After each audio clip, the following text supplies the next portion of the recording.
Baik, ya, saya akan menyampaikan materi pada hari ini yaitu tentang fisioterapi olahraga pada prinsip overuse injury, ya. Nah, yang mana kemarin minggu sebelumnya sudah saya sampaikan bahwa pada overuse injury, ya, injuries, ya, tentunya di sini ada dua faktor utama yang menjadi faktor pencetus terjadinya suatu cedera. Ya. Nah, di sini ada faktor intrinsik, ya, atau faktor dari dalam atau dari dalam tubuh sendiri, gitu ya. Yang kedua adalah faktor ekstrinsik atau faktor dari luar. Nah, faktor intrinsik di sini ada contohnya, di sini ada malalignment, ya. Mal ini yang tidak sesuai. Alignment ini garis atau struktur yang sudah ditentukan atau sudah diukur sebelumnya, ya. Contohnya misalnya genu-varum dan genu-valgum, ya, kan berarti kondisi yang tidak sesuai dengan seharusnya atau dia melebihi dari sudut angel, kan gitu ya. Dan juga yang lain, femoral neck anteversion ini berarti secara anatomis. Nanti di bahasan mekanik nanti ada contoh femoral neck anteversion ini secara anatomis, secara anatomis lainannya. Tibial torsion juga sama. Ini nanti bisa jadi tibianya ini ke arah yang atau torsi, jadi tidak sesuai dengan letak yang seharusnya. Leg length discrepancy, panjang kakinya, nah ini berbeda. Nah, ini panjang kaki ini berbicara tentang panjang kaki ini sedikit saja perbedaan panjang kaki sudah sangat berdampak. Saya pernah membuktikan sendiri pengalaman pribadi gitu ya. Nah, jadi sebenarnya kalau dicek saya mungkin selisihnya nggak banyak, mungkin hanya sekitar 1 cm atau berapa. Nah, tapi waktu itu didukung dengan posisi ekstrinsik faktornya. Jadi penggunaan sepatu yang inappropriate. Jadi sepatu saya waktu itu antara kanan dan kiri itu tidak sama. Waktu saya beli itu, wah ini satunya bawahnya cembung. Jadi kalau saya jalan itu sebenarnya enak ya, memfasilitasi sekali. Tapi yang kiri itu flat, tidak secembung yang permukaan bawahnya itu enggak secembung yang kanan. Nah, kalau diukur ya ternyata bagian bawahnya atau bagian itu dia tebalnya berbeda ya, antara yang kanan dan kiri, sehingga sangat terasa sekali dampaknya. Kalau jalan itu yang kanan enak, yang kiri plek, yang kanan enak, kiri plek. Jadi saya merasakan itu ketika saya gunakan jalan. Mungkin kalau baru itu enggak masalah, enggak problem gitu ya. Tapi kalau sudah dipakai di kelas, berdiri lama, terus juga jalan bolak-balik, pas duduk, nah tiba-tiba lutut saya yang kerasa. Nah, lutut saya itu keras. Kenapa? Karena mungkin bisa jadi karena yang kiri itu tidak lumpuh dengan sempurna, tidak seperti yang kanan. Ya sedikit mungkin fase melayangnya lebih banyak atau seperti apa sehingga tiba-tiba itu nyeri yang lutut kiri saya. Sehingga itu disebut juga sebagai kesalahan atau karena overuse. Atau mungkin di punggung. Bisa jadi di punggung kalau tinggi kaki saja sudah berbeda, panjang kakinya ya. Nah, itu pasti mempengaruhi dari torsi gitu ya. Teman-teman kalau masih ingat di misal ini kaki ya, tulang kaki ya. Terus terus di sini ada dua sepasang ya. Ini gambarnya agak abstrak karena saya posisinya menggambar menggunakan mouse. Jadi agak sulit.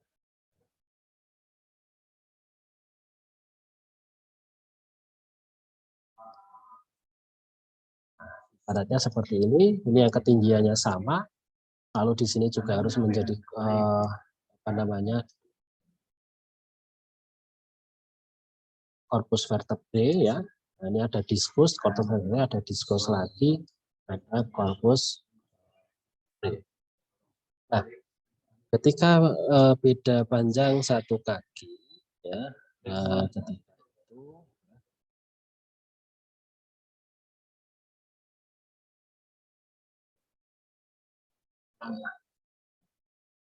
nah,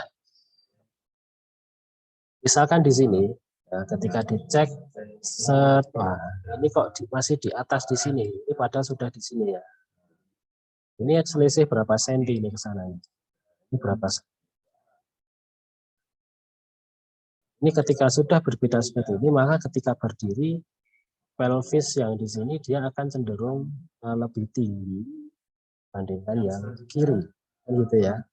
Karena dia harus menyesuaikan sehingga nanti miring. Ketika terjadi kemiringan sudut di sini, maka vertebrae juga ikut miring ke sana, sehingga seperti miring ke sana. Nah, karena tubuh tetap harus lurus sehingga terjadilah seperti ini.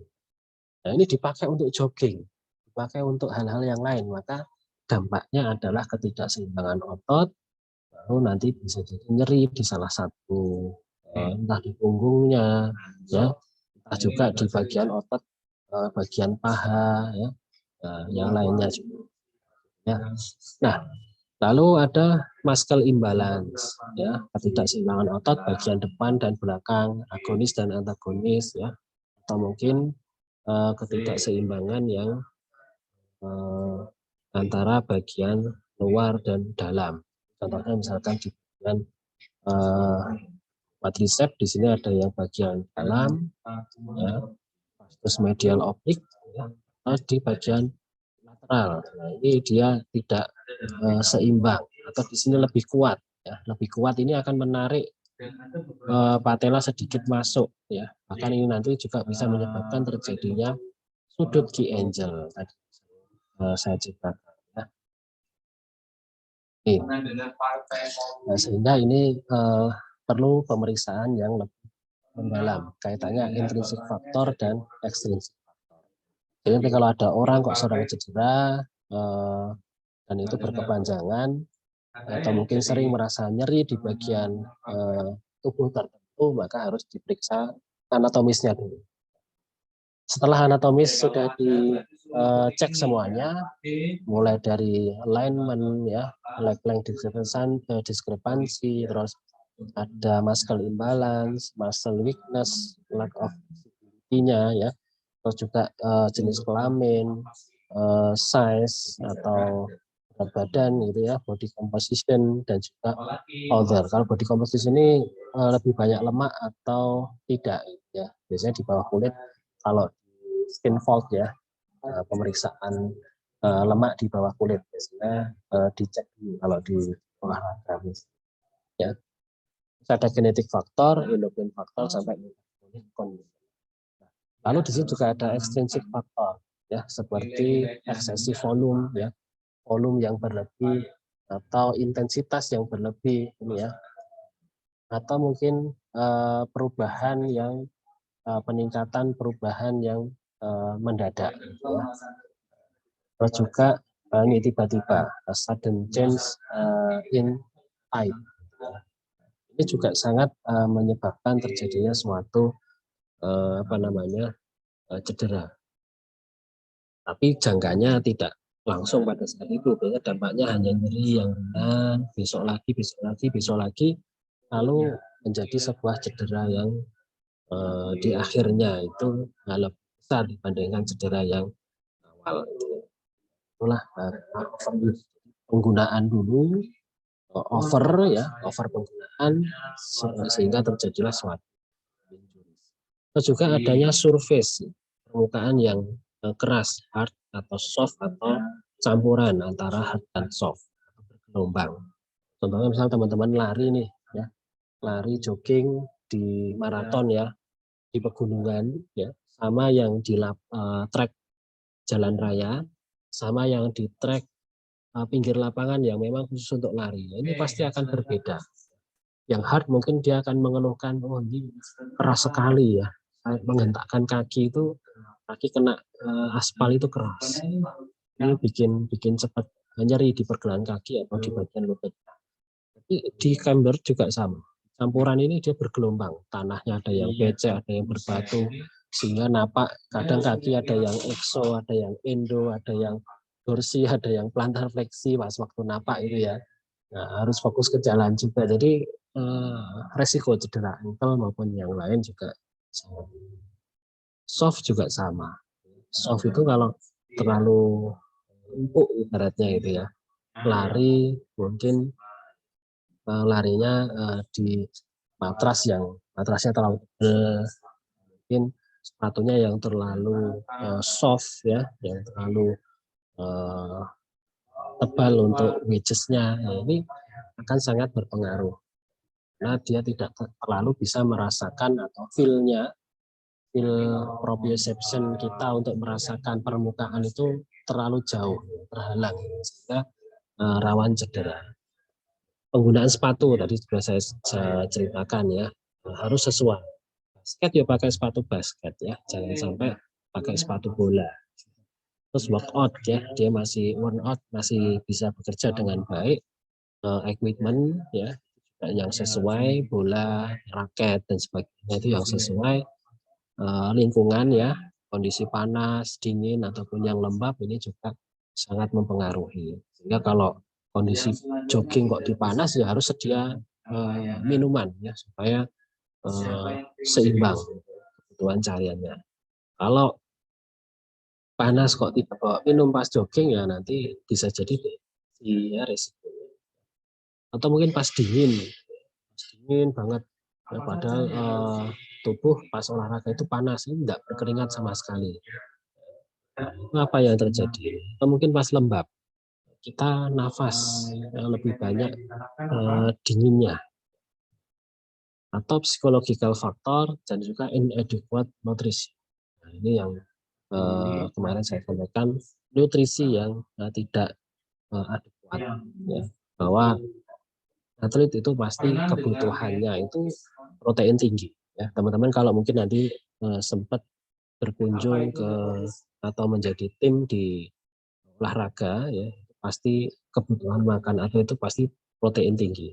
Saya kemarin aja di APG itu atlet disabilitas itu serba daging ya, serba daging ya. Ada tersedia pilihannya serba daging. Di Jakarta juga sama, malah itu memang jadi satu itu baik yang bertugas fisioterapi yang bertugas ketika dia tinggal juga di mes yang sama dengan atlet, maka yang dimakan juga sama ya. Jadi serba daging, proteinnya tinggi. Nah, selanjutnya tentang bone stress. Ini yang pertama. Mohon maaf ini kemarin sudah ada coretan yang mana nanti akan saya coba ulang lagi dengan beberapa penjelasan ya. Nah, bone stress di sini adalah suatu reaksi yang berkembang menjadi stres faktor ya. Nah, di sini cedera kegagalan ya karena memang kelelahan pada tulang. Nah, di sini stress fracture ini kalau dihitung sekitar 0,7% sampai 20% pada semua olahraga di klinik ya, di sport medicine klinik. Nah, ini berhubungan dengan track and field ya, berhubungan dengan track and field, atlet lintasan dan lapangan yang memiliki insiden fraktur stres ini tertinggi dibandingkan dengan atlet yang lain. Jadi orang yang sering lari ya di lintasan itu paling sering terjadi. Makanya saya ceritanya dari kemarin adalah pelari gitu ya. Nah, mekanismenya sebenarnya ini adalah mekanisme normal ya. Mekanisme normal dalam lingkungan normal maksudnya, yang mana integritas muskuloskeletal ya ini dipertahankan oleh keseimbangan dan juga kelelahan dengan aktivitas ya remodeling activity ya. Terus juga stimulasi atau dirangsang stimulasi oleh normal repetitif ya. Normal repetitif atau normal repetitif dengan low intensity dan loading force. Jadi ada pengulangan ya. normal, repetitif, dan low intensity ya. Ini gerakan-gerakan yang normal. Nah, contohnya adalah pada saat lari. Mekanisme ini terjadi pada saat lari. Jadi misalnya di sini ada femur ini ya, femur, ini ada tibia, ya. Nah, lalu di sini ada otot, namanya quadriceps ya. Ini perlekatannya. Nah, di sini ada kaki. Nah, saat gerakan lari, fase lari itu saat kita yang kaki depan saat napak itu ya, kaki depan saat napak itu tidaklah lurus gitu ya, tidaklah lurus. Jadi orang lari itu pasti waktu menghentakkan kaki enggak lurus gitu ya. Ya, lurus terus nanti nggak pakai nekuk ya, nggak pakai nekuk itu enggak. Pasti dia begini ya. Lalu fase selanjutnya dia akan begini, semi fleksi, dan ini cepat. Semi fleksinya cepat karena dia harus segera memindahkan berat badan yang kaki belakang itu ke depan gitu ya. Sehingga mekanisme disinilah yang menyebabkan terjadinya suatu bone stress. Kok bisa gitu ya. Nah, bone stress ini sebenarnya tadi dikatakan mekanisme normal ya. Yang mana di sini bisa terjadi oleh dua mekanisme ya. Yang pertama di sini redistribusi kekuatan atau impact force atau gaya yang dihasilkan ya, ini meningkatkan stres pada focal point of bone. Gaya apa itu? Force-nya ya. Kita akan lari ada gaya ke nanti kalau ada salah penyebutan ya, nanti bisa dikoreksi. Jadi kita lari ke arah sana. Jadi kita ada beban ketika kita melangkahkan kaki ke depan, otomatis beban tubuh ya kalau lari karena dia ada fase lompat. Kalau lari ini kan identik ada fase melayang ya, sehingga berat badan itu akan berpindah naik terus ke depan gitu. Badan itu gitu. Badannya di bawah naik terus lompat ke depan. Ini berat badan. Berat badan di area sini ya. Di area sini berat badan. Kita bawa lompat ke depan berarti bebannya akan ke arah sana. Atau bisa disebut ini adalah center of gravity-nya saat COG, saat apa namanya, hentakan kaki pertama pada saat lari. Nanti waktu sudah di tengah ya dia nanti akan geser lagi, terus baru berpindah lagi ke kaki yang satunya. Ya. Nah, belum lagi ada gaya ke depan karena kita lari. Ya. Sehingga ketemulah suatu titik yang disinilah focal point yang paling sering terjadi suatu bone stress. Karena itu tadi pemindahan gaya yang terus menerus yang letaknya terdapat di focal point. Ini khususnya pada pelari ya. Nanti ada gambarannya. Ya. Nah, di sini yang kedua adalah the action of muscle pull across bone. Jadi di sini juga akibat dari aksi tarikan otot yang melintang dari tulang. Ya, contohnya apa ya? Ini quadriceps. Nah, quadriceps ini dia menahan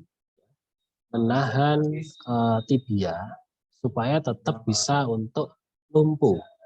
Jadi orang lari itu kan nanti kalau teman-teman coba saat jogging itu pasti quadriceps akan berkontraksi pada saat teman-teman kaki di bagian depan. Nah, sehingga dikatakan bahwa aksi otot ini untuk mempertahankan dari tulang yang bersilangan dengan ininya, gitu ya. Sehingga dia akan mempertahankan pada posisi ini berhenti, gitu ya, berhenti. Nah, ketika berhenti berarti tadi ya dampak vokalnya ini nampak jelas. Kalau dia gerak terus mungkin nggak terlalu terasa dampaknya ya. Kalau misalkan orang jalan terus ini nggak terlalu terasa dampaknya. Tapi kalau lari kan, ini lompatan. Setelah lompatan, sambung dengan lompatan. Sehingga hanya sampai di bagian semi fleksi ini aja, waktu nunggu. Karena nanti akan dilanjutkan dengan yang fase swingnya. Ya, jadi inilah yang menyebabkan terjadinya suatu stres. Nah, ini kita lihat coba di sini. Nanti teman-teman kalau mau nyoba silahkan coba ketika sprint ya. Coba sprint, misalkan nanti waktu teman-teman jogging, sprint lalu rem mendadak. Ya. Rem mendadak. Ketika rem mendadak maka ada gaya ke depan. Tapi di sini kan biasanya untuk ngerem ketika lari cepat yang digunakan ujung kaki. Nah, ketika ujung kaki yang digunakan maka posisinya kan semi fleksi nih. Nah, pasti nanti yang terasa adalah di bagian tulang kering. Saya pernah nyoba kemarin waktu pelatihan ETOZ, lari terus diminta deselerasi. Waktu deselerasi itu kerasa sekali, tulang keringnya itu terasa. Nah, itu saya bayangkan ketika ini terus menerus, maka inilah yang mungkin disebut dengan bone stress. Jadi ya sebutannya sebagai silent stress reaction, yang mana nanti ada stress reaction sampai terjadinya suatu stress fracture. Nah, kalau sudah, tapi harus melalui pemeriksaan dengan menggunakan MRI atau X-ray ini ya, baru terlihat ketika terjadi fraktur stres. Nah, ini adalah stress fracture-nya berdasarkan letak ya, dan juga apa namanya, yang paling umum aktivitas yang berkaitan dengan cedera tersebut gitu ya. Nah, di sini ada letak dari stress fracture-nya dan sport activity. Nah, nanti tadi saya contohkan di tibia, shaft. Ya, itu running dan balet. Running dan balet ini kan jinjit ya. Nah, orang kalau jinjit, teman-teman masih ingat ya, nanti saya ingatkan lagi pembahasan tentang biomekanik. Ada lever 1 ya, lever ya, lever. Nanti kalau teman-teman masih hafal sampai akhir itu akan lebih mudah untuk logikanya. Lever 1, lever 2 dan lever 3. Contohnya apa? Kalau ini contohnya paling gampang kepala itu ya, kalau di gambar ya. Kepala ini beban, ini ada otot yang berkontraksi kan gitu ya. Di sini ada fulcrum ya. Ini paling mudah. Lever 2 apa? Lever 2 yaitu ketika kita berjinjit. Nah, jinjit. Teman-teman harus lihat jinjit. Jinjit ini yang mungkin biasanya kalau kita berdiri normal harusnya ya, kalau berdiri normal COG itu turunnya sekitar di tengah. Ya. Nah, sini. COG mungkin di sini. Tengah-tengah bagian ini cekungan. Dia akan di sini. Nah, tapi kalau pada posisi jinjit dia akan bergeser ke depan. Berarti nanti dia akan di sekitar sini. Nah, dia melewati dari shaft tulang atau di bagian tibia. Dia akan melewati bagian tengah tibia. Sehingga itulah yang mekanisme balet, mekanisme lari itu ada di situ. Sehingga ini lever 2. Nah, itu di sini sebagai tuan ya, usahanya di belakang, bebannya di tengah. Oke, ya. Lever 3, ada ingat lever 3? Contohnya orang bawa sesuatu, bawa barbel mungkin ya. Nah, misalkan begini.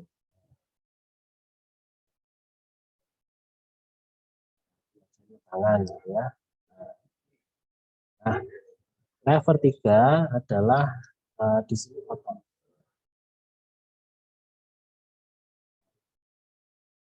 Ini sebagai fulcrum, ini sebagai effort atau usaha, ini sebagai weight atau beban.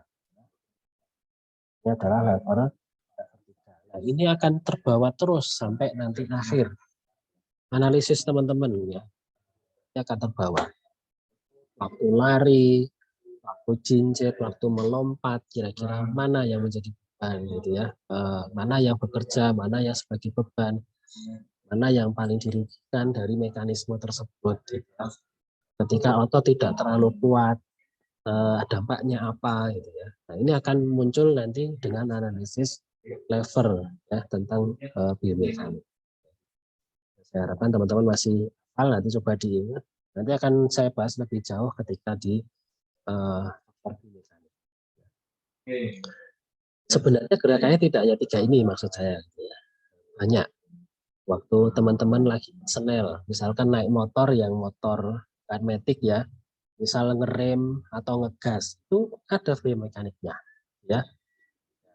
Kalau masih ingat, pas ngegas begini ya, berarti beban ada di putaran. Ototnya siapa? Ototnya adalah ekstensor dari wrist, ya. Ekstensor wrist. Terus fulcrumnya ada di pergelangan tangan. Berarti di sini ada beban, ototnya di tengah, ya. Terus juga di sini ada fulcrum. Kira lever berapa? Nah, itu. Jadi semua aktivitas sebenarnya bisa dimasukkan ke lever ya, sehingga nanti lebih mudah untuk dianalisis. Dalam satu gerakan nanti bisa bermacam-macam lever, di bagian kaki apa, di bagian lututnya atau lutut ke atas apa, di bagian hipnya apa, di bagian punggungnya apa, lever berapa itu nanti berbeda. Itu ya. Oke. Ini contoh salah satu ya. Tadi ketika kita jogging mungkin di bagian tibia mungkin akan risiko ya terjadi suatu bone stress karena tadi mekanisme pembebanan tadi. Nah, atau mungkin di yang lain, nah nanti sambil bisa dibaca ya, mungkin di area patella juga sama di sini, di patella juga bisa. Ini juga pada running dan yang lompat-lompat menghindari hurdle atau rintangan. Oke, ini adalah X-ray yang menunjukkan bahwa adanya perosteal atau new bone formation yang sebagai indikatif dari stress fracture. Semacam nampak ada tulang baru. Biasanya dia lebih putih dan lebih melapisi di luarnya gitu ya. Mungkin normalnya kan begini, gas ya, dan warnanya enggak terlalu putih. Nah, terkadang kalau sampingnya agak sedikit ada buremnya, dan burem apa kayak putihnya itu tembus-tembus pandang dikit gitu ya, tapi ada ininya. Nah itu seperti tulang baru. Nah, ini resiko faktor. Nah, ini kalau kita lihat resiko faktor yang menyertai pada yang tentang berkembangnya menjadi bone stress ini, yaitu tentang ini training ya, permukaan ya, fisik ya, terus fisik karakteristik ya, dan juga berat ya, berat badan ya, dan juga gender. Ini sangat mempengaruhi. Dan nanti dibaca ini ada mungkin training yang lebih dari 32 kilo per minggu. Ya, surface yang keras dan bergelombang. Ya, atau yang flash muscle. Increase hip external rotation atau yang hipnya itu external rotasi. Ya, kalau pengen tahu nanti dilihat dari posisi kaki. Ya. Jadi orang berdiri normalnya ya mungkin hanya sedikit aja. Ini ya, ini kaki posisinya hanya sedikit aja external rotasi. Tapi kalau dia sampai over external rotation berarti di hipnya dia juga posisi external rotasi. Jika eksternal rotasi, maka ada ketidakseimbangan otot di bagian hip, gitu ya. Nah, contohnya apa? Berarti eksternal rotatornya dia mengalami spasm. Nah, contohnya piriformisnya, quadratus femoris, dan lain-lain. Dia mengalami spasm. Biasanya kalau sudah sampai spasm, dampaknya ada nyeri juga di area sini. Bahkan karena piriformis, ya, kalau dia tegang, itu juga ada rasa nyeri di area pantat dalam. Tapi kadang juga ada menjalar karena di situ ada saraf yang di situ. Saraf ischiadicus, dia tertekan, akhirnya juga ada revert, nyerinya, menjalarnya. Jadi itu yang menandai adalah posisi di posisi kakinya ini ya, posisi kaki. Apakah pada posisi saat berdiri normal? Itu pada posisi yang sedikit agak lurus, ya minimal 5 derajat sampai 10 derajat lah. Nah, lebih ke sana, nah ini berarti dia cenderung exo pada hip-nya. Ya. Terus leg length diskrepansi juga sama, tadi saya juga sudah menceritakan tentang panjang bingkai yang berbeda, resiko, terus juga low mass ya, dengan kondisi massa tubuh mungkin terlalu kecil. Terus juga kondisi perempuan, wanita yang dia mungkin resiko osteoporosisnya ya, kondisi osteoporosis atau yang menstruasi yang tidak benar atau tidak biasa, tidak sesuai dengan polanya, atau pola makan yang buruk. Nah, ini sangat berpengaruh. Ini secara histologi. Ya. Yang sebelah kiri ini secara histologi, ada vascular dan trombosis. Terus nanti terbentuklah ini osteoklastik dan osteoblastik. Sehingga kenapa dia sampai muncul seperti tulang baru ya. Nah, dia muncul seperti microfracture ya. Juga berkembang menjadi stres, bahkan bisa sampai fracture ketika itu tidak berkawan dan berlanjut. Ya. Nah, selanjutnya di sini ada osteitis dan periostitis. Ya. Nah, osteitis di sini adalah trauma yang dampak trauma atau primer inflamasi pada tulang, ya. Dan periostitis ini adalah abnormal secara histologi, ya, pada pores periosteal kolagen. Dan mana di sini juga ya, dianggap sebagai cedera akibat penggunaan berlebih. Di sini ada kondisi di mana contohnya adalah osteitis pubis ya, terjadi pada pubis bone ya, seperti gambaran. Ya, di sebelah kanan ini ada pubis bone yang dia mengalami suatu radang karena ya mungkin terlalu sting untuk digunakan. Ya. Nah, di sini nanti untuk tanda-tandanya secara karakteristik mungkin dia akan mengalami nyeri ya di bagian deep seated pain ya, atau di bagian tulang bagian dalam akan serasa. Kadang juga tenderness ya pada simpul pubis dengan secara general ya kan ini apa namanya meningkat, bisa dilihat dari radioisotopik scan nanti akan nampak. Nah, periostitis atau tenoperiostitis atau pain dan tendinous attachment to bone atau namanya nyeri pada perlekatan tendon ke tulang. Ini pada umumnya terjadi terutama di tepi tibia.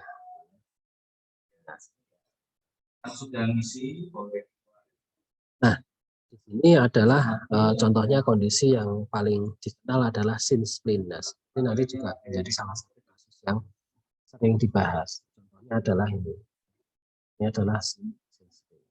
Jadi yang cedera bukan tulangnya, tapi perlekatan otot atau tendon dengan tulang. Tendon-tendon otot yang nempel di sini, dia mengalami seperti pisah ya, kayak rupture, seperti sedikit cedera gitu ya. Jadi misalkan ini tulang, terus di sini ada otot nempel, nah di sini ototnya dia sedikit pisah, ada sebagian nempel tapi sedikit dia lepas. Sehingga itulah terjadi nyeri di area sebagai shin splint. Nah, pada kondisi ini nanti biasanya dia akan nyeri tekan sepanjang batas medial tibia berhubungan dengan area peningkatan pengambilan pada bone scan. Jadi kalau di bagian medial tibia, nanti posisi terlentang, di bagian medial tibia kita palpasi ya, sepanjang itu dia akan nyeri di situ. Ya, itu kondisi shin splint. Nah, selanjutnya untuk pengobatannya ada periostitis atau tenoperiostitis terdiri dari terapi simptomatik lokal serta penurunan kontraksi otot pada periostitis. Di tulang kering ini ketegangan dapat dikurangi dengan mengubah biomekanik ya, melalui pengendalian pronasi yang lebih misalnya pada kaki. Terus terapi jaringan lunak dan peregangan mungkin juga bisa efektif di stretching ataupun namanya terapi pada ototnya. Nah, apopisitis ya, cedera tulang dapat terjadi pada perlekatan tendon besar yang kuat ke area pertumbuhan. Contohnya kondisi ini disebut apopisitis. Nah, contoh yang paling umum adalah penyakit Osgood-Schlatter. Osgood, ini ada Osgood-Schlatter.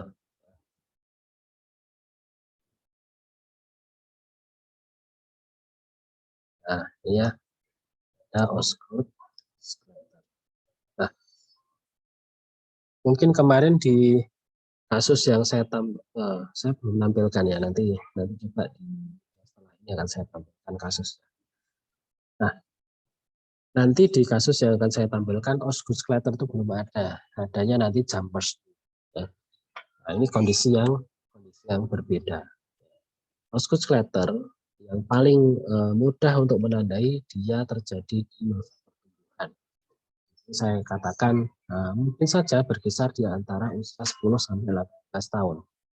Nah, ini adalah masa pertumbuhan. Karena memang dia terjadi juga di tulang ini. Nah, di tuberositas tibia ya. Ya, tempat perlekatan dari tendon patella. Nah, yang mana biasanya dia karena terlalu waktu mungkin usia segini remaja itu atau anak, ya latihannya terlalu berlebih, entah lompat atau jumping ataupun landing ya, atau membawa beban yang terlalu berat yang melibatkan kinerja squat dari lutut, sehingga terjadilah radang pada tulang tersebut dan perlekatannya. Kadang sampai nonjol seperti ini di gambar, dan nonjol dan nyeri. Ya. Nah, jadi nanti cirinya kalau mau dibedakan, kalau jumpers knee apa? Jumpers knee itu tendinitis patellaris. Kondisi lainnya. Jumpers knee atau tendinitis patellaris.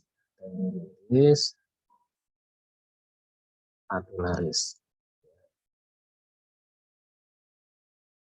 Nah, ini sama ya, jumpers knee dan tendinitis patellaris yaitu terjadi pada tendonnya, ya, pada tendon. Nyerinya kalau mau dibedakan palpasinya, itu kalau Osgood-Schlatter palpasi pada insersinya, pada tuberositas tibianya dipalpasi nyeri, aduh, dan dia nampak nonjol. Terus kalau jumpers nih, nyerinya adalah di bagian sini kalau dipalpasi sepanjang ini, palpasi dari sepanjang tendon patella nyeri. Kalau di bagian ini nggak nyeri, oh berarti ini tendinitis patellaris atau Jambers. Nah, tadi ini perbedaan dari palpasi. Perbedaan yang lain, kalau dari usia tadi dikatakan bahwa osteoarthritis pada usia remaja atau anak, ya, yang masih pada masa pertumbuhan. Nah, kalau yang Jambers ini terjadi pada atlet yang banyak melompat, karena sebutannya Jambers. Contohnya pemain voli, pemain basket, ya, pemain bola mungkin ya jarang-jarang ya. Biasanya paling banyak itu pemain basket, voli, ya, yang melibatkan lompat-lompat itu paling banyak. Nah, di sini usianya kalau dari segi usia dia tidak memandang usia anak atau dewasa ya.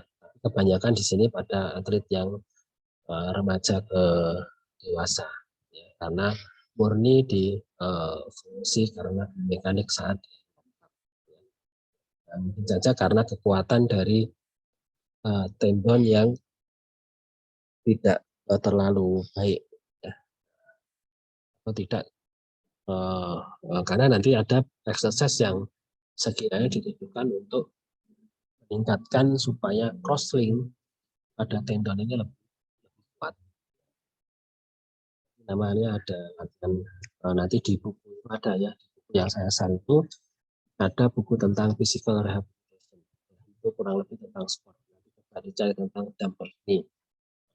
Nanti di situ ada nih kasus itu nanti seperti apa.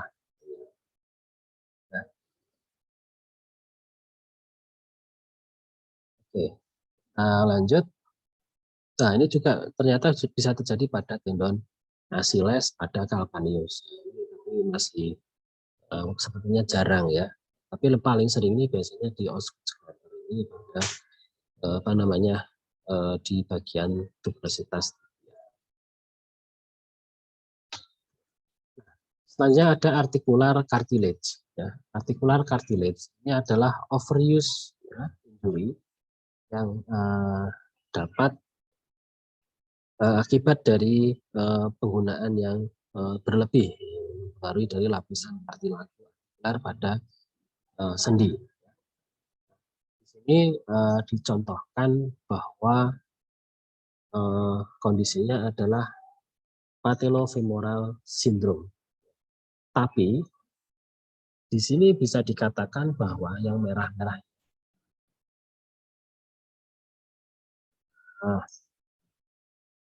kondisi patellofemoral syndrome di sini dapat terjadi dengan adanya permukaan sendi yang normal. Normal joint surface ini enggak ada problem apa. Kok bisa? Ya namanya juga tadi bone stress tadi juga normal, ya. Ini juga normal. Ini biasanya karena fungsi biomekanik yang kita lakukan saat melakukan suatu latihan. Ya. Nah, ada sudut tertentu, sebenarnya ada sudut tertentu yang menyebabkan patella itu paling dekat dengan femur. Sehingga dampak dari ini adalah adanya gesekan antar tulang. Dimungkinkan adanya gesekan antar tulang. Kenapa? Karena adanya beban yang berlebih. Ibaratnya saat lari, ya contohkan saat orang saat lari itu tadi sudah saya sampaikan bahwa dia akan cenderung turunnya adalah sendinya semiflex. Ketika semifleksi menumpu pada seperti ini ada kinerja dari quadriceps. Quadriceps bekerja atau on maka patella ini akan terhimpit ke arah dalam.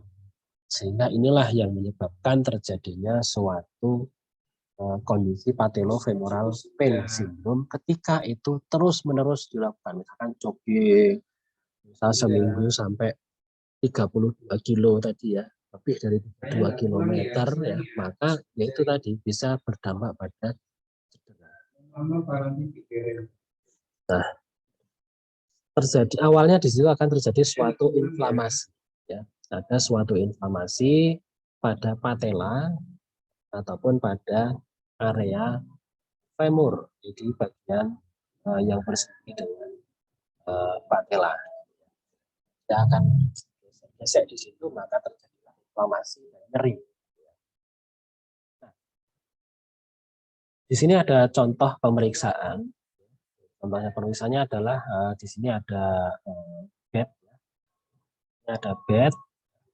Kemarin saya gambarnya bed, ada bed untuk pemeriksaan. Lalu pasien duduk di tepi bed, ya, pasien duduk di bed, kaki itu ditekuk. Lalu ini fisioterapis. Fisioterapis tangan kirinya misalkan mempalpasi di area patella, rongga arah posterior, sambil digerakkan pasif fleksi ekstensi menggunakan tangan yang satunya. Pasif, ya, sambil diberikan dorongan pada patella, akan nyeri rasanya. Nah, itu adalah positif pada patellofemoral pain syndrome. Tapi tidak hanya nyeri saja, tapi nanti biasanya juga muncul suara greg-greg atau ini crepitus. Suara greg-greg atau crepitus yang menandakan bahwa di situ terjadi suatu gangguan. Nah, cara membedakannya nanti teman-teman tinggal buka di pemeriksaan muskuloskeletal ya. Nah, nanti akan ada bedanya ketika biasanya kan crepitus atau greg-greg ini cenderung menggambarkan tentang kondisi osteoartritis. Nah, pada osteoartritis itu terjadinya bukan di bagian patella, ya. Sehingga nanti teman-teman kalau pengen membedakan antara OA dengan patellofemoral pain syndrome, sebutannya biasanya PFPS ya. P terus F, ya. Lagi S ya, patellofemoral pain syndrome PFPS. Itu adalah dari letak lokasi crepitus dan nyerinya. Letaknya. Kalau patellofemoral pain syndrome atau PFPS, dia nyerinya di area depan lutut. Di area depan lutut. Cara provokasinya gampang. Ya. Tadi sudah saya sampaikan, dorong patellanya ke posterior, digerakkan. Pasif, fleksi, ekstensi. Atau apalagi pemeriksaan lain yang sekiranya bisa menyebabkan patella itu lebih nempel dengan femur, yaitu gerakan deep squat. Deep squat. Nah, deep squat. Pada gerakan deep squat atau squat, biasanya pada kondisi PFPS dia akan nyeri di bagian depan lutut. Ini adalah salah satu pemeriksaan fungsional yang bisa digunakan. Ya. Nah, selanjutnya kalau dari letak nyerinya, kalau OA itu pasti dia di area lutut, jelas ya. Di lutut itu maksudnya di dalam sendi antara femur dengan tibia, yang murni di situ. Ya. Kalau dirasakan di dalam sendi. Nah, jadi nanti teman-teman kalau membedakan nyerinya itu, jadi kalau di area lutut nanti banyak ya, di dalam sendi, di bagian depan sendi, bagian samping kanan maupun samping kiri sendi, dan bagian belakang sendi. Dan itu macam-macam berbeda-beda kondisinya. Nah, nanti pas diskusi nanti kita akan coba sambil diskusi ya, supaya nanti bisa lebih masuk kalau sudah paham dengan kasus-kasus. Ya, asesmennya bisa lebih mudah. Tuh. Nah, bagaimana penanganannya? Ya, saya dulu pernah nyoba karena memang kondisi PFPS ini kadang kalau kondisi tulangnya itu sampai seperti patella dan femur itu seperti tidak bergerak lagi. Ya, nampak tidak ada cairan apapun yang di bawahnya. Lalu saya berikan mobilisasi patella. Saya gerakkan ke kanan, ke kiri, ya, atau ke bagian medial, lateral, ke atas dan ke bawah. Ini terus menerus. Nah, lalu disitulah sampai saya rasakan patella itu sudah tidak nempel femur lagi. Kalau di awal mungkin digerakkan itu grek, nempel banget sama patella. Ya, patella nempel sama femur banget. Lalu ketika sudah sering diberikan mobilisasi patella, indikasinya sampai patella itu seperti ngambang kembali. Nah, di situ kalau diminta squat pasti akan nyerinya hilang. Nah, mungkin salah satu dari saya itu biasanya saya berikan mobilisasi patella. Sama mungkin nanti latihan lain seperti latihan konsentrik, eksentrik ataupun latihan penguatan yang open kinetik tapi pada posisi ya pokoknya posisinya open nih, tidak close karena close terlalu membebani pada posisi tadi patella mendorong ke femur posisi close. Nanti biasanya latihannya sedikit banyak yang open, open gitu. Tapi kalau nanti misalkan PFPS-nya karena posisi patella maltracking atau keluar dari trackingnya ya harusnya menurut saya diberikan latihan close kinetic change untuk mengembalikan tracknya supaya kembali ke posisinya. Dengan saat latihan kita melakukan cek alignment-nya. Jangan sampai alignment-nya itu keluar kondisi varus bagus. Harus dijaga tetap lurus supaya patella pada track. Nah, ini pada articular cartilage. Nah, selanjutnya pada joint, ya, pada persendian. Nah, pada joint atau persendian, ya, di sini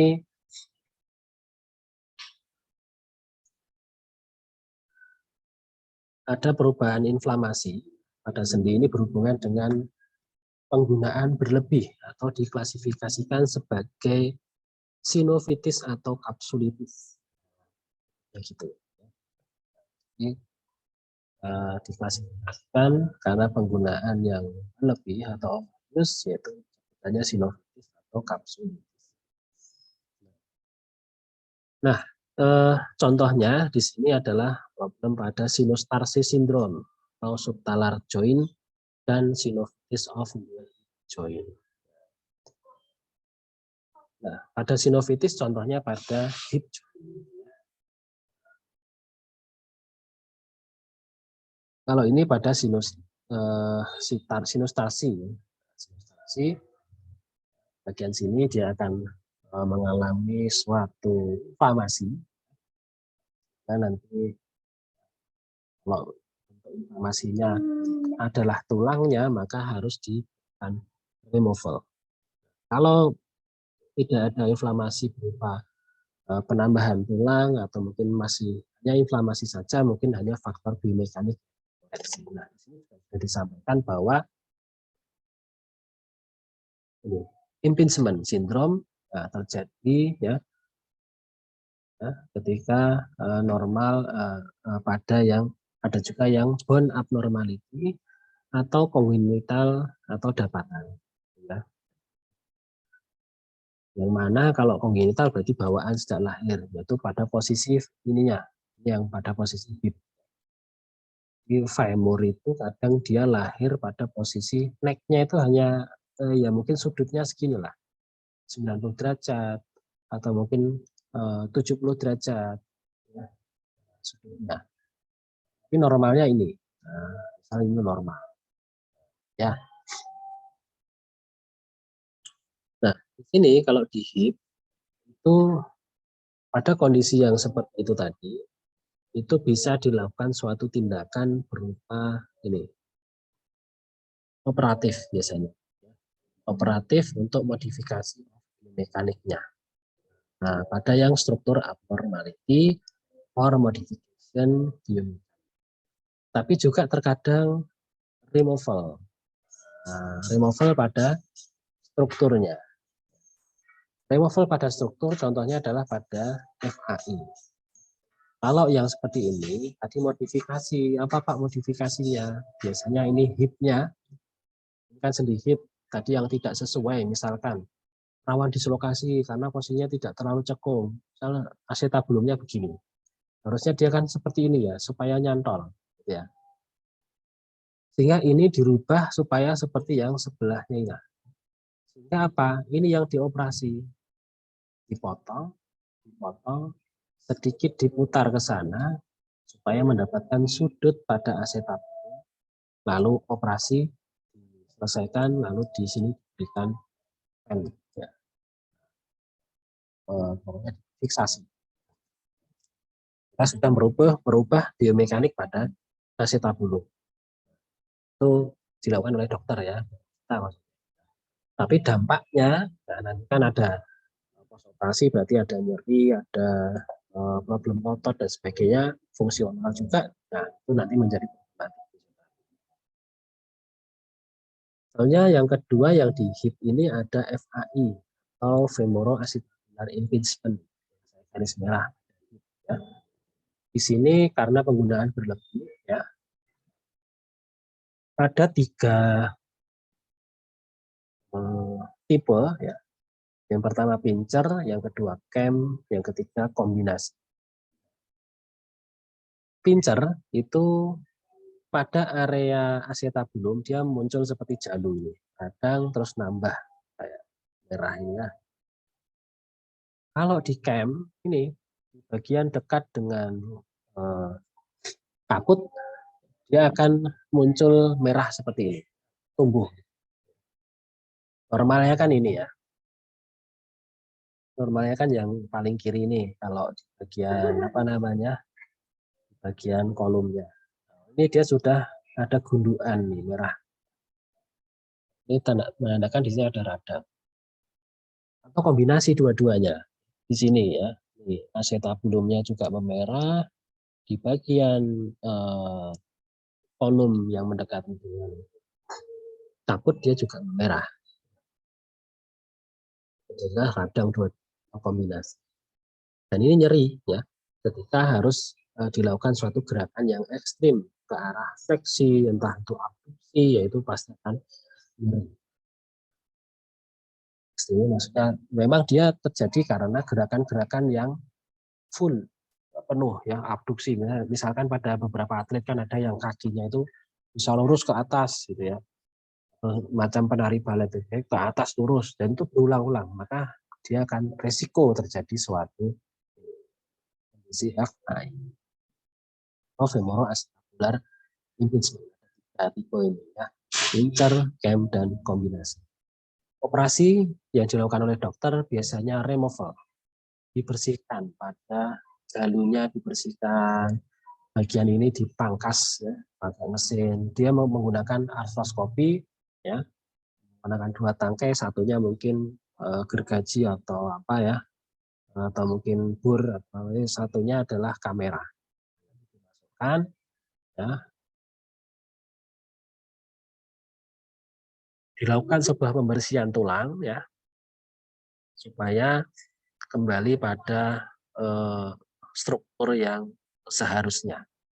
Nah, ini sehingga nyerinya akan berkurang. Tidak operasi terbuka. Tapi nanti dampaknya, nah itu akan kita bahas waktu diskusi kasus. Nanti salah satu kasusnya adalah FAI. Saya cantumkan, saya tambahkan. Ini dampaknya nanti tidak sesimpel operasinya. Dampaknya itu nanti ada ketidakmampuan otot untuk berkontraksi, ya, eksternal rotasi juga rawan refleksi, internal rotasi, nah itu juga rawan terjadi suatu dislokasi pada area hip ya.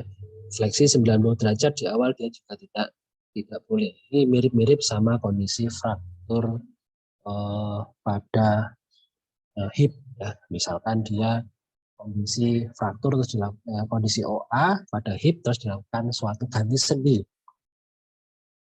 atau THR atau AM, perlakuannya hampir mirip dengan, dan nanti kita diskusi kasus setelah pada sampai materi. Nah ini contoh lain. Nah jadi normalnya mungkin ini ya acetabulum, tapi ada tumbuh jalu ini. Nah ini juga sama. Ya normalnya hanya segini, tapi di sini ada muncul benjolan merah. Nah ini waktu diminta full gerakan pasti akan nyeri. Terkadang dia juga nampak nih nampak menyebabkan suatu cedera pada apa? Iliofemoral ligamen. Dia akan mengalami cedera atau injury pada ligamen iliofemoral yang menghubungkan ke sana. Sehingga ya itu nyeri gitu ya rasanya. Oke.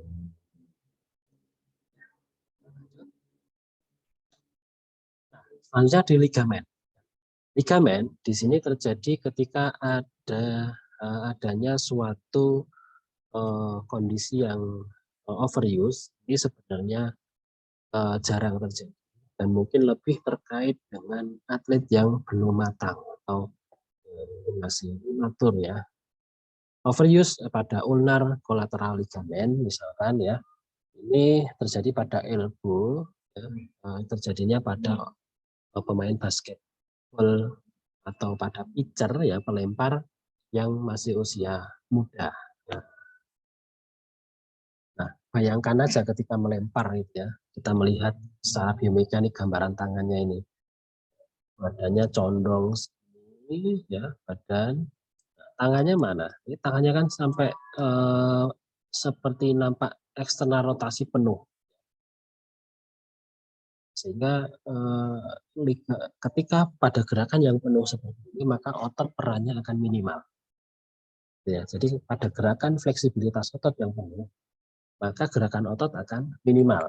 Ya, seperti hanya terstretch, gitu terstretch itu kan berarti otot dalam keadaan low, lemah atau tidak aktif gitu ya. Actin motion saling menjauh. Ini. Nah, siapa yang berperan? Yang berperan adalah lebih ke ligamennya. Ligamen menahan posisi pada persendian tersebut supaya ini tidak ya maksudnya masih kuat untuk mengembalikan ke sana. Karena di sini menggunakan gaya karena dia sampai ini ya mekanismenya melemparnya ya posisi ini kan juga sama ini. Sampai tangannya ke sana, padahal badannya di sini. Ini kalau orang normal posisi ini pasti nyeri di area bahunya. Karena dia pelempar, dia membutuhkan gaya pegas supaya lemparannya jauh dan kuat, maka ini terjadi. Tapi kalau ligamen yang tadi menguatkan sebagai stabilitas pasif di persendian, karena saya katakan tadi stabilitas aktifnya dia sudah tereliminasi karena gerakannya melebihi ya atau ekstensi pada posisi ekstensi penuh, maka ligamen sangat berperan lebih besar dalam mempertahankan sendi. Sehingga di sini dikatakan ligamen akan terulur atau terstretch. Nah, ini di sini sangat jarang, ya, jarang. Oke, ligamen. Selanjutnya di otot. Muscle injury, nah ini terjadi ini biasanya pada dikaitkan dengan ketidakseimbangan otot atau muscle imbalance. Katakan muscle imbalance, saya kemarin juga sudah cerita mungkin tentang ketidakseimbangan otot antara otot agonis dan antagonis. Sebutannya gitu Pak, ya. Jadi kalau misalkan agonis ini berarti otot yang sesuai fungsi, misalkan kita untuk gerakan ekstensi lutut, berarti agonisnya adalah quadricep, agonisnya adalah hamstring ya. Hamstring ini adalah quadricep. Nah, dua otot ini harus seimbang. Di sini mungkin dia tipenya lebih tipe 2 atau lebih tipe apa namanya aktif gitu ya. Nah, di sini dia lebih tipe pasif atau tipe yang dia menyeimbangi kekuatan dari quadricep. Kesalahan yang biasanya terjadi adalah, nah secara fungsi sebenarnya kalau hamstring itu dia mencegah ini kan, karena dia insersinya di bagian tibialis area posterior, maka fungsinya ketika berdiri seperti ini, fungsinya dia mencegah tibia untuk slide ke anterior. Ini sama fungsinya dengan ACL. posisi berdiri. Pada saat posisi berdiri ini, quadriceps dia juga nempel di area tuberous tibia atau di bagian tibialis anterior, maka fungsinya kalau dia berkontraksi akan mencegah tibia supaya tidak slide ke posterior, sehingga fungsinya mirip dengan PCL. Nah ini ya. Nah, sehingga nanti ada juga yang mengatakan ternyata cedera ACL itu karena hamstringnya tidak seimbang dengan quadriceps atau kalah dengan quadricepsnya, tidak bisa mengimbangi. Betul ya, karena quadriceps ini fungsinya adalah stabilitas aktif, membantu untuk supaya tibia tidak slide ke anterior. Ketika ini hamstringnya bagus, kuat, maka akan mengimbangi kinerja dari quadriceps. Tapi nanti cara kinerjanya berbeda. Karena kalau dia konsentrik untuk yang quadriceps, kalau hamstring dia paling banyak kinerjanya adalah eksentrik. Ya. Nah, mengimbangi ya, kinerja dari quadriceps. Jadi teman-teman latihannya pun juga tipenya begitu. Quadriceps ya paling banyak latihan-latihan yang power ya, yang konsentrik paling banyak latihan. Kalau hamstring nanti juga paling banyak latihannya bertipe eksentrik ya, tipe kontraksi yang memanjang. Biasanya seperti Nordic hamstring kan gitu ya. Pada posisi ini ya, ini kepala misalkan, posisinya ada badan, tangannya ditekuk ke depan ya, kedua-duanya ini posisi ini. Nah, di bagian kaki dipegangi oleh terapisnya ya atau orang lain, lalu dia menjatuhkan badan ke depan. Nah, nanti yang akan berkontraksi eksentrik adalah di bagian atau hamstringnya. Ini disebut dengan Nordic hamstring. Nanti di latihan perfase akan kita coba. Nah, ini tadi adalah teori tentang contoh muscle imbalance yang menyebabkan suatu kondisi cedera.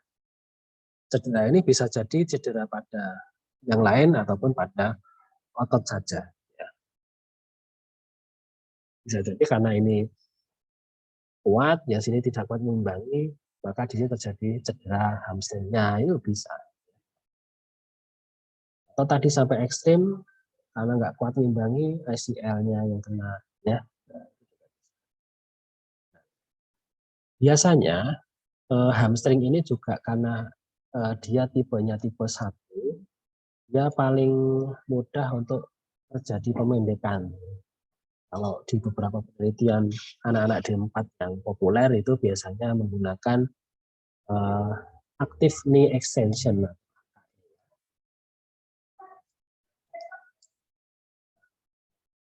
Paket ya. Paket pakai tes ya, tes active knee extension test.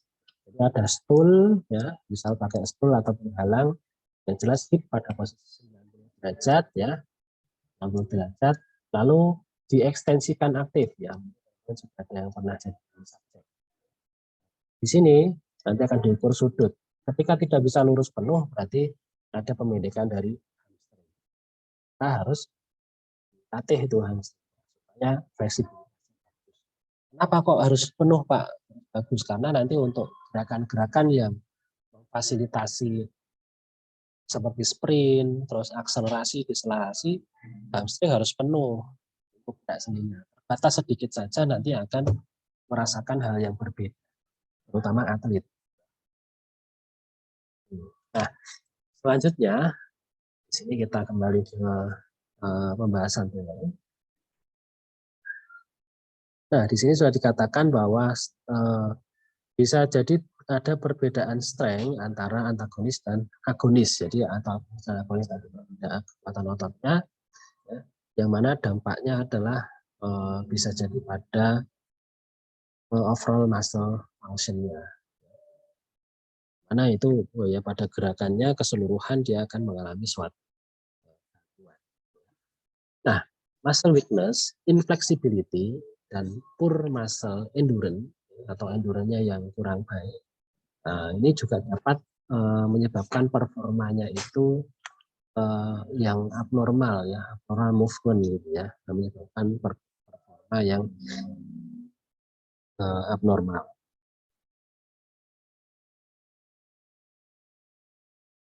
Nah, selanjutnya di sini muscle imbalance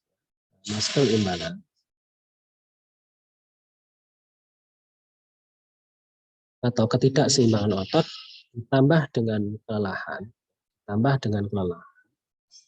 itu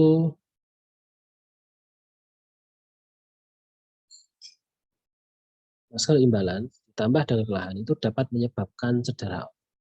Ya, jadi kondisi tadi ya otot yang tidak seimbang tambah dengan kelelahan dapat menyebabkan muscle, entah itu yang imbalance bagian misal di area hip ada flexor hip ya, ada juga yang extensor hip di bagian gluteus ya, macam banyak ya, jogging misalkan tidak seimbang antara gluteus kanan dan kiri, atau mungkin antara depan dan belakang itu tidak seimbang kinerjanya. Nah, sangat mempengaruhi. Nah, oke. Di sini pada otot juga ada yang namanya focal tissue thickening atau fibrosis. Focal tissue thickening atau fibrosis ini dapat didefinisikan sebagai repetitif, ya, repetitif mikrotrauma yang disebabkan oleh overuse dan adanya kerusakan muscle fiber. Di sini maka akan terkadang juga akan beberapa berkembang menjadi adesi antara muscle fiber dan formasi crosslink di fascia. Muscle imbalance ini juga berkaitan dengan muscle overuse. Sudah dibahas di atasnya. Selanjutnya di sini, secara klinis, perubahan dapat dipalpasi sebagai area vokal yang tegas dari penebalan jaringan. Jadi kalau dilihat itu di area tisu yang mengalami thickening ya, itu akan nampak menebal gitu ya. Atau ada taut band, ada semacam apa ya, yang menonjol, ada menonjol dan dipalpasi, ditekan dia akan terasa nyeri. Ini misal keserabut otot, dia ada yang bundel gitu ya di sini. Nah, ketika dipalpasi dia akan sangat nyeri. Nah, thickening band ini bisa juga atau penebalan pada jaringan itu akan apa namanya, menebal yang tersusun dalam arah apa namanya, stres, searah dengan direction of stress, atau lebih luas, area yang lebih luas, atau hanya di bagian yang mengalami stres saja, tapi juga terkadang lebih luas untuk ketika di raba ada peningkatan tonus muscle yang lebih jelas semuanya, atau hanya kadang hanya lokal misalkan di area paha yang panjang segini mungkin hanya di area sini, tapi terkadang semua otot begini dia mengalami penegangan. Jadinya begitu. Jadi ada dua, kadang hanya di bagian letak secara khusus, tapi kadang juga keseluruhan otot dia akan mengalami penegangan. Muscle tone dan nah, Lesi ini dapat menyebabkan nyeri lokal atau mempengaruhi struktur lain ya, seperti tendon, cedera karena penurunan kemampuan jaringan untuk memanjang di bawah peregangan atau bukan eksentrik. Nah, ini juga membahayakan kemampuan otot yang terkena untuk kontraksi dan rileks dengan cepat. Otot kecil, ya, ini yang sering terjadi dalam kaitannya dengan latihan yang keras. Ini dapat merespon terapi jaringan lunak, penguatan, dan peregangan secara teratur. Di sini sudah disampaikan bahwa isu to elongate under stretch atau pada ekstensi load ya. Nah, ini maka pada kondisi minor injury itu paling bisa digunakan yaitu menggunakan soft tissue therapy, strengthening ataupun stretching. Ini bisa digunakan. Yang minor. Kalau yang mayor mungkin butuh perawatan yang lebih khusus lagi gitu ya, di awalnya. Supaya sampai nyerinya hilang dulu, kondisi membaik. Kalau mayornya mungkin kan bisa jadi sampai terjadi suatu rupture ya. Ringan ya, kerusakan ringan, cedera yang seperti.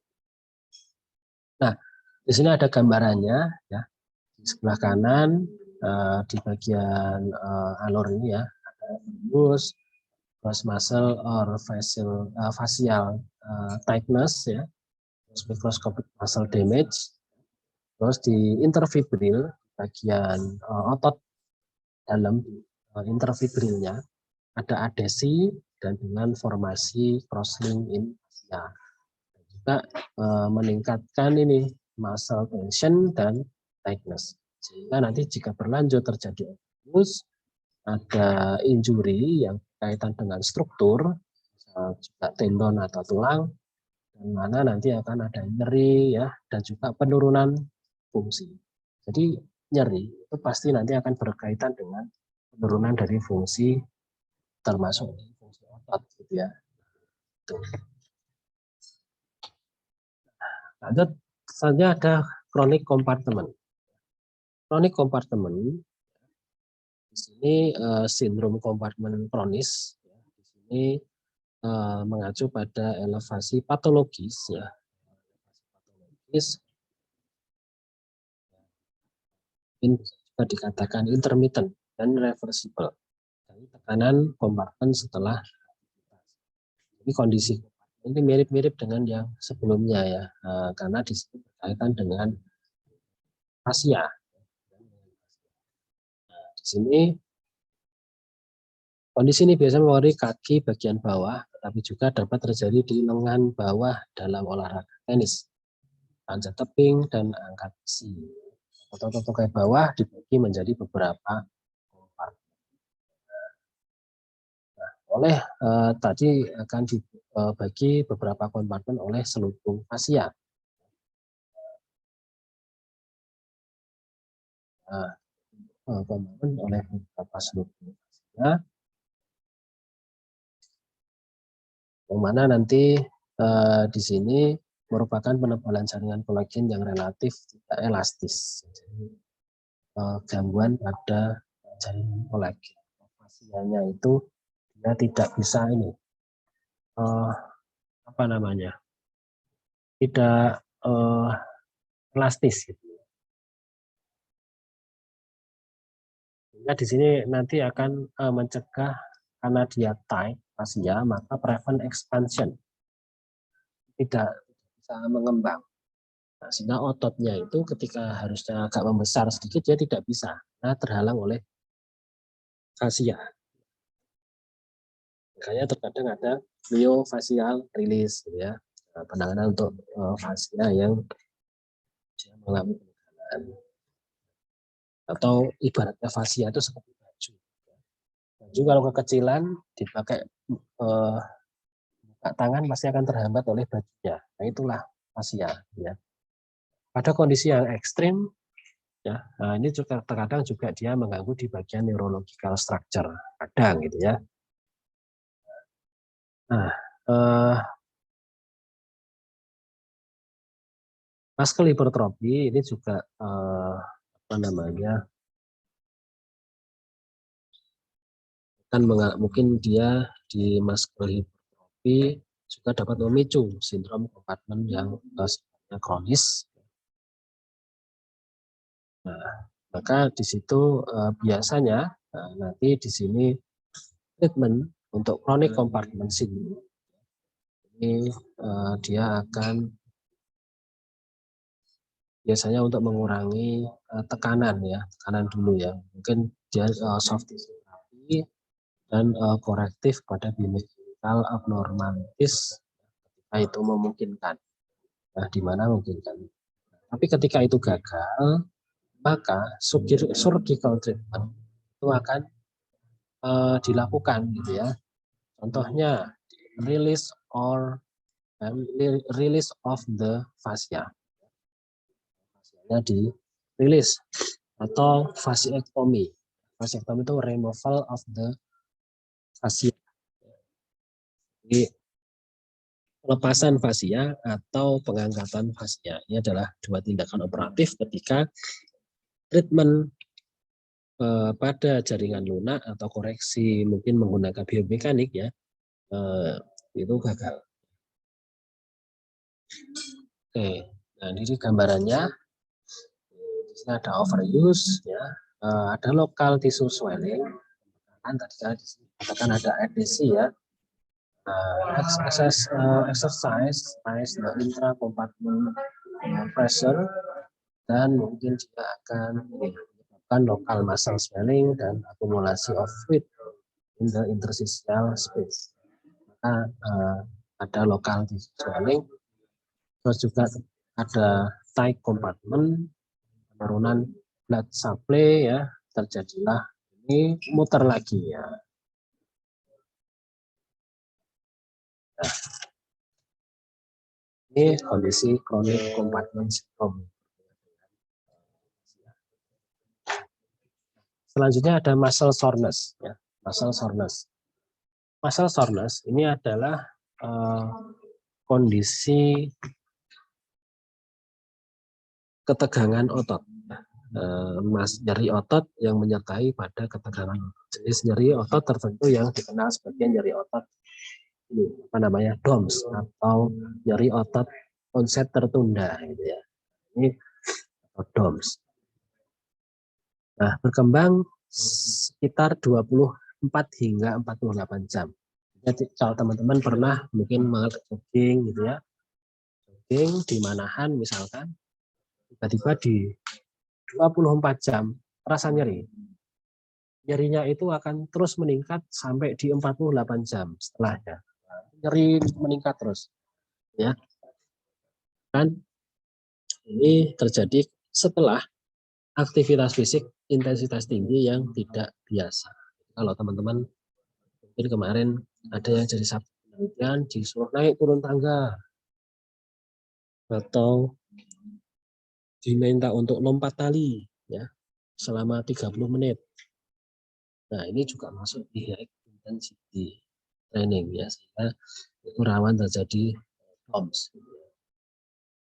Nah, tampaknya ya ini akan lebih parah setelah latihan eksentrik yang berhubungan dengan apa namanya eccentric exercise, di mana di situ melibatkan kontraksi otot saat otot sedang memanjang atau muscle lengthening. Ya.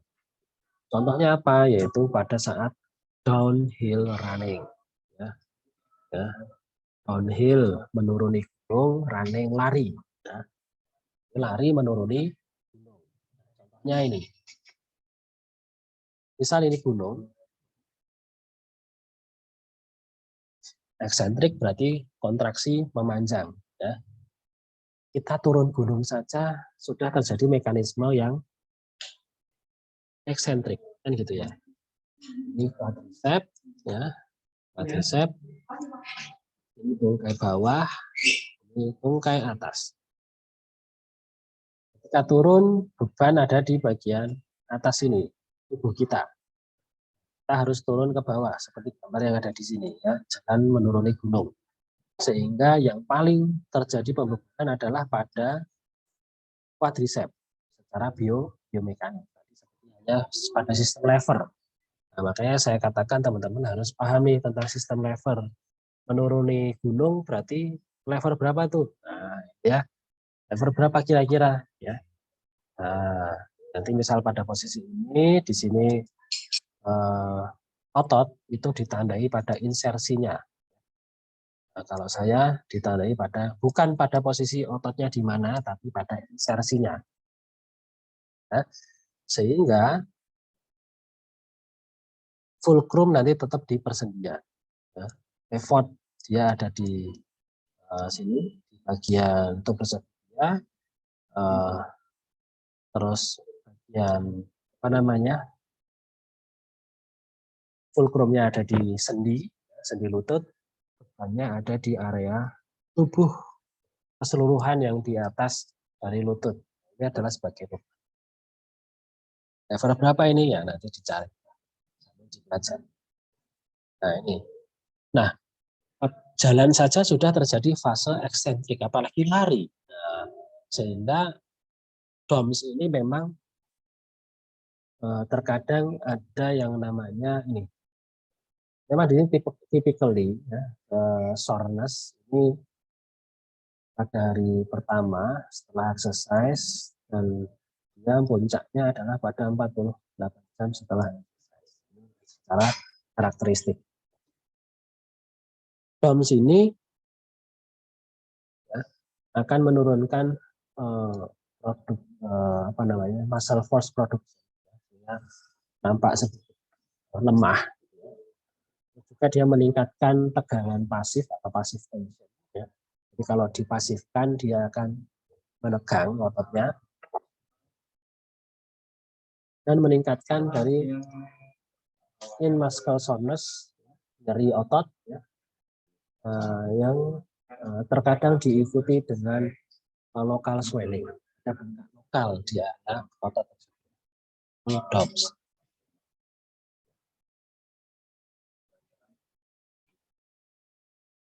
Nah, hasil yang bervariasi telah ditunjuk dengan pendekatan pencegahan, ya. Nah, kalau di sini pencegahannya dengan menggunakan vitamin C dan E, ya, terkadang juga dengan protein. Ya, kenapa protein suplemen ya? Memang otot ini cenderung paling banyak nutrisinya adalah protein, ya. Protein, juga air, ya. Makanya pada orang-orang yang fitness, pembesaran otot itu pasti dia difasilitasi menggunakan asam amino, atau yang lainnya, ya. Ya, nanti bahan dasarnya biasanya dari protein tinggi seperti daging sapi, ya, seperti itu. Sehingga kalau secara teori mungkin ya, jadi memang saat fitness itu dia overload, bebanan yang berlebih sampai betul-betul tidak kuat ngangkat kembali. Nah, sampai tidak kuat ngangkat itu berarti sebenarnya indikasi terjadinya suatu soreness atau kerusakan otot. Ya, kalau fitness mungkin teman-teman sudah pernah fitness, ngangkat itu biasanya, yuk angkat, nah 5 kali kuat, 5 kali sampai betul, nggak kuat sama sekali, baru dia berhenti. Kenapa? Berarti dia sudah hampir terjadi suatu soreness atau DOMS. Nah, sehingga terjadi suatu kerusakan otot. Makanya ada yang bilang fitness itu sebenarnya merusak otot. Ya, merusak otot, tapi ketika otot itu rusak, lalu diberikan suatu protein yang tinggi, maka biasanya setelah fitness baru minum ininya, asam aminonya atau protein tingginya baru diminum. Kenapa? Untuk nanti persiapan perbaikan otot setelah dia melakukan suatu latihan. Nah, dia menggunakan protein tinggi. Coba kalau tidak fitness tapi tidak menggunakan protein tinggi, maka tidak akan terjadi yang diinginkan. Ya hanya DOM saja, otot tidak akan menjadi lebih besar. Nah, diet khususnya dia harus mengkonsumsi dari protein yang tinggi lagi supaya terjadi pembesaran dari otot. Nah,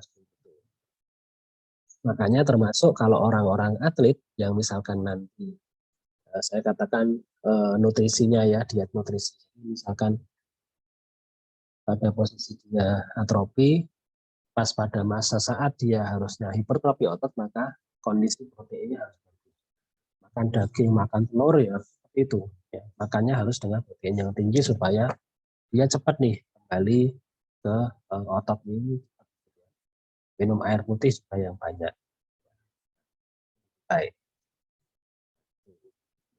Ini eksentrik bisa menyebabkan suatu cedera berupa DOMS ya, eksentrik pada high intensity training.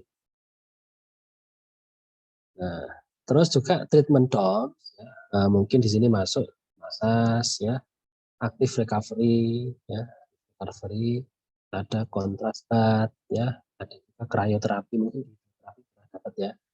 Krioterapi nanti bisa menggunakan alat, elektroterapi berupa TENS atau ultrasound juga bisa, hiperbarik oksigen terapi juga bisa, compression juga bisa, atau stretching juga bisa atau terkadang menggunakan obat anti nyeri ya. Tapi kalau fisio ya lebih baik exercise ini aja. Nah,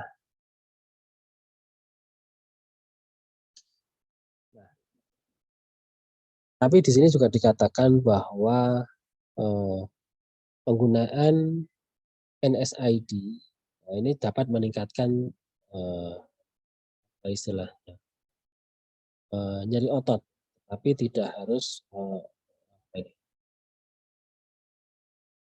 fungsi otot atau kinerja olah. Ya mungkin secara fungsi dia tidak bisa mengembalikan gitu ya. Nantinya dia mungkin hanya mengurangi pada muscle soreness saja, ya, tapi tidak bisa mengembalikan pada muscle function ataupun performance. Ya. Nah, selain itu penggunaan berulang dalam waktu lama mungkin memiliki efek merugikan pada perbaikan otot dan adaptasi terhadap latihan. Ya.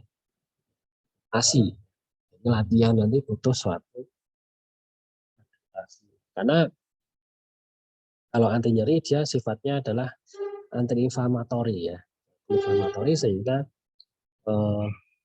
harusnya itu kalau yang penggunaan sistem yang tadi saya katakan fitness, ototnya rusak ya, atau dia mengalami DOMS tadi, lalu dia istirahat malam, malam ini adalah waktu untuk perbaikan semua jaringan yang mengalami kerusakan dengan pemberian protein ya yang cukup, maka perbaikan akan lebih cepat.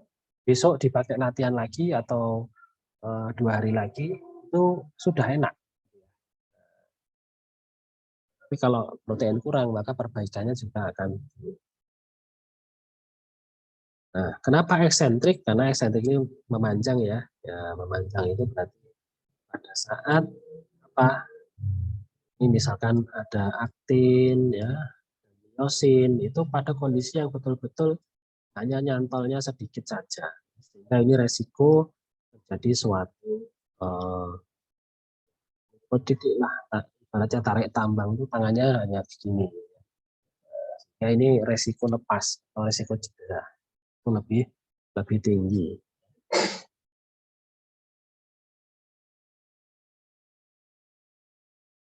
Oke, kita lanjut. Nah, di sini sampai di tendon. Nah, tendon cedera akibat penggunaan berlebih atau tendinopati. Ini cedera akibat penggunaan tendon yang berlebih memberikan sebagian besar beban kerja ya pada klinisi olahraga.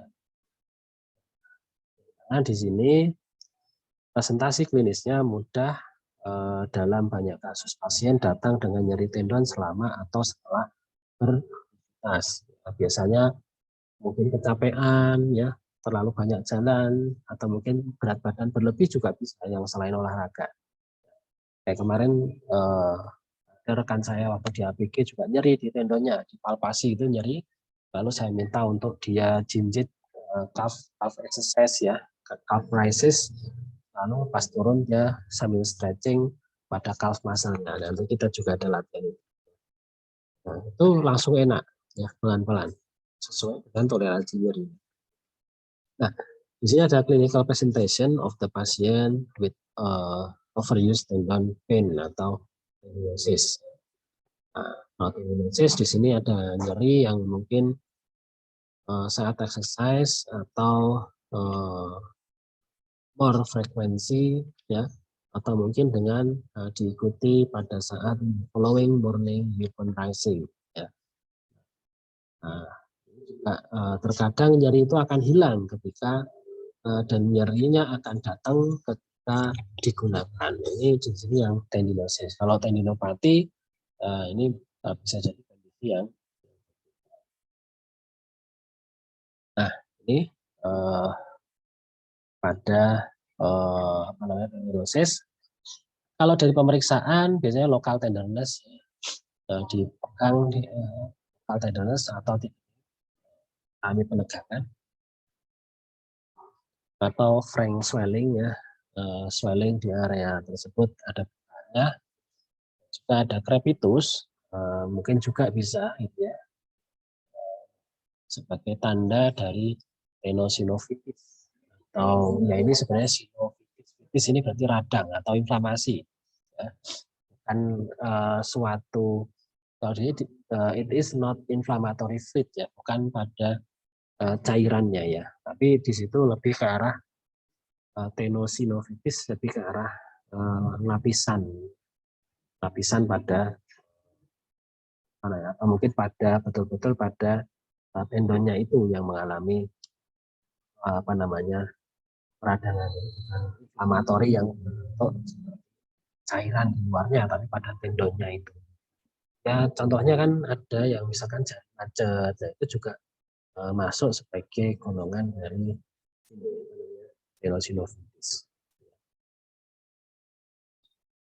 Nah, ini adalah kondisi kontemporer model kontinum pada tendon patologi.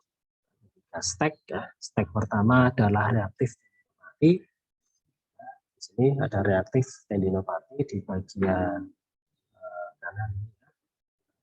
Reaktif tendinopati ada tendon disrepair dan degeneratif. Pada dua kondisi ini, di sini dia masih bisa difasilitasi nih, ya, appropriate, ya, modified load, masih appropriate, misalkan diberikan modified pada pembebanan. Jadi kalau di sini jika excessive load, jika berlebih, ya, maka bisa jadi individual tersebut dia akan terus gratis mengalami degeneratif pada tendon. Sehingga nanti ya terjadi ya ini dia tidak bisa mengangkat atau adaptasinya tidak terjadi. Kalau yang reaktif tendon ini mungkin hanya masih lebih ringan, ya, di area ini.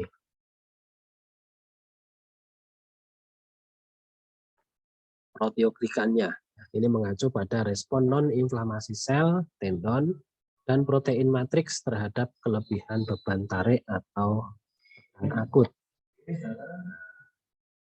Ini lebih terlihat seperti mungkin pada orang yang lebih muda dan juga muncul ketika adanya trauma langsung pada tendon, itu stek 1 atau reaktif tendinopati. Bisa diberikan latihan, ya. Yang stek 2 ini kondrosit, ya, atau kerusakan tendon kondrositik. Itu myofibroblas muncul, ya, menggambarkan patologi tendon yang memburuk dengan kerusakan matriks. Ini matriks di bagian tendonnya dia sudah ikut rusak, ya. Yang mana nanti produksi protein baik matriks dan terlihat secara klinis pada tendon yang kelebihan beban pada orang muda, tetapi mungkin muncul di seluruh di lingkungan badan. Ya, jadi ini adalah kondisi yang apa namanya kondrositik myofibroblas, tapi ya jelas setelah stek ya ini lebih ringan, gitu ya. Ini masih lebih mending lagi. Lalu yang terakhir, yang ketiga, di sini degeneratif ya, adalah tahap yang muncul pada pasien yang menjalani operasi untuk nyeri tendon kronis. Nah, jadi kalau dia sudah nyeri kronis, dia bisa diberikan suatu tendon operasi ya, tendon yang mana di sini mungkin sudah masuk di tahap akhir ya, cedera tendon yang terlalu sering digunakan. Terjadi perubahan sel matriks dan perubahan sel yang dijelaskan pada tahap 2 berkembang sehingga area apoptosis atau tidak adanya inti sel karena kematian sel tersebut. Jadi ya degeneratif gitu ya, tidak ada karena sudah terjadi kematian sel. Ini sangat terlihat jelas dan area matriks yang luas tidak teratur dan halus dengan pembuluh darah. Ya. Produk pemecahan matriks dan sedikit kolagen ya itu juga menjadi patologi degeneratif yang heterogen yang diselingi antara tahap patologi lainnya dan tendon biasanya akan nampak ya mungkin di sini ya di Achilles tendon. Nah, tapi yang perlu diketahui bahwa kemarin waktu di cedera akut terkadang ada cedera tendon tapi berbeda dengan mekanisme ini. Terkadang mekanisme ini itu tidak akan mengakibatkan terjadinya suatu rupture pada tendon. Yang dikatakan bahwa sebenarnya rupture tendon itu terjadi pada area yang minimal pembuluh darah kan gitu ya. Misalkan ini minim pembuluh darah. Atau di sini adalah letak secara anatomis yang paling lemah pada tendon. Dikatakan 2 cm atau berapa inci ya nanti dilihat ya. Di atas perlekatan tendon. Disitulah letak yang paling mudah terjadi suatu rupture atau putusnya suatu tendon. Nah, kalau di sini dia mikroskopik tendinosis tadi yang tendinosis ya seperti ini. Ya. Nah, nanti kalau sudah yang degeneratif berarti sel-selnya di sini sudah tidak aktif sehingga mungkin nanti kalau kan nampaknya nggak bagus gitu.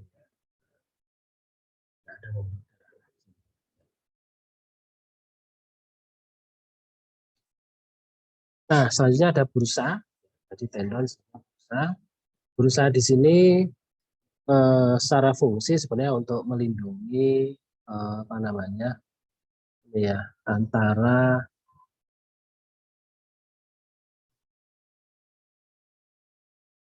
memang dia berada di permukaan tulang.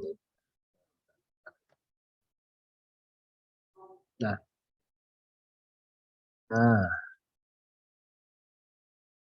permukaan tulang dan mungkin di tendon ya, tendon dengan tulang ya, di atas permukaan tulang. Terus cedera akibat penggunaan yang berlebih pada bursa cukup umum, terutama pada bursa subakromial ya di bagian subakromial atau bursa ya di trochanterica mayor atau bursa retocarcanealis dan memisahkan antara tendon Achilles dan calcaneus. Dan kaki ya.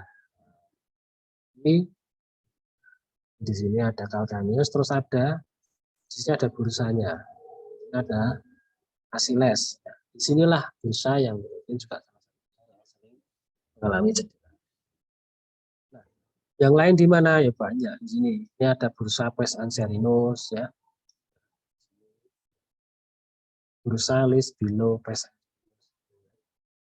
Ini di sini juga ada. Pokoknya setiap otot pasti yang berdekatan dengan tulang di persendian itu pasti akan ada bursanya. Ya, fungsinya adalah supaya tidak terjadi suatu gesekan antara otot dan tulang. Nah, kalau terjadi gesekan gimana Pak? Ya cedera kan, gitu ya. Cedera pada tendonnya. Oke, ya nanti untuk penanganan biasanya kalau akut ya diberikan apa namanya kompres dingin ya, sampai dilihat kondisi perbaikan dari peradangannya. Kalau untuk nyeri-nyeri ya mungkin bisa menggunakan TENS dan lain. Nanti akan lebih jelas ketika kita diskusi sampai di kasus. Oke, selanjutnya di sistem saraf atau di sini ada nerve entrapment syndrome. Ini sebutannya ada Morton neuroma. Tapi di sini bukanlah suatu keganasan atau kesalahan anatomi atau apa namanya cancer gitu ya. Kan. Tapi di sini murni karena terjadinya ini result swelling in the surrounding soft tissue or anatomical abnormal. Memang di sini terjadi pembekaan pada jalan lunak di sekitar atau kelainan ini, tapi bukan dia apa namanya cancer. Dapat dipengaruhi oleh saraf supraskapular ataupun yang lain. Terutama di antara jari kaki ketiga dan keempat yang paling sering terjadi. Ya. Karena jari ketiga dan keempat suatu kondisi yang dikenal sebagai neuroma Morton. Kondisi ini bukanlah neuroma sejati dalam arti melainkan kompresi saraf. Ya, jebakan saraf ini akan dekompresi mudah. Terus dipisahkan supaya tidak terjadi kompresi. Nah, jebakan saraf iritasi ringan kronis pada saraf dapat menyebabkan kerusakan yang dimanifestasikan oleh peningkatan sensitivitas neuromekanik. Ya.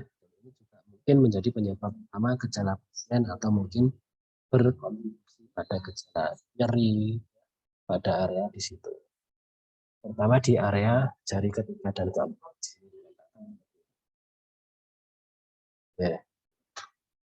Terakhir kulit ya, skin yang mana di sini integritas kulit terus-menerus di apa istilahnya secara konstan ya challenge ditantang oleh misalkan karena gerakan-gerakan aktivitas atletik dan kondisi cuaca dan juga organisme patogen yang mana nanti menyebabkan suatu kondisi cedera seperti ini. Bisa blister, infeksi, hepatitis ataupun skin cancer. Ya karena memang